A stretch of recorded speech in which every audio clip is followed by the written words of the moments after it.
నేను ఒకటే, ఏ పాలకులైనా కూడా ఒడ్డెక్కేదాకా బోడమల్లప్ప, ఒడ్డెక్కినాక బోడమల్లప్పలాగా మాట్లాడుతారు కావచ్చు, కానీ ఎక్కడికి పోతావు నువ్వు?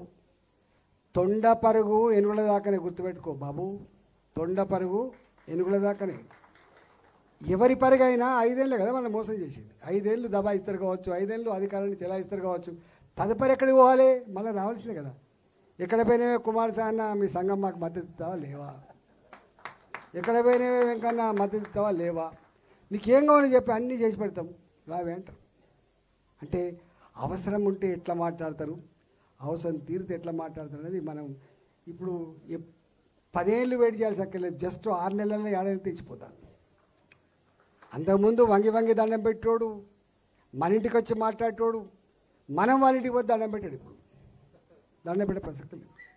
కానీ ఎప్పుడు కూడా గుర్తుపెట్టుకో, అధికారంలో ఉన్న పెద్దల్లారా, అధికారం కొనుక్కున్నది కాదు నీకు. అది నువ్వేదో కాంపిటేటివ్ ఎగ్జామ్ రాసి తెచ్చుకునేది కూడా కాదు. మీ అమ్మ ఇచ్చింది కాదు, మీ నాన్న ఇచ్చింది అంతకంటే కూడా కాదు.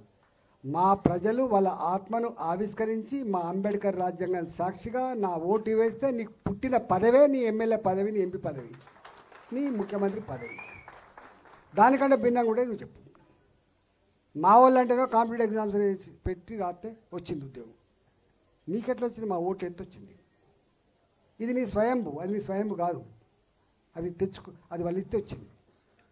కాబట్టి ఏ ప్రజలు నీకు అధికారం ఇచ్చిండ్రో, ఏ ప్రజలైతే నీకు పాలించమని బాధ్యతలు ఇచ్చిండ్రో, గా ప్రజలను విస్మరిస్తే, ప్రజలను మర్చిపోతే ఇది మంచిది కాదు.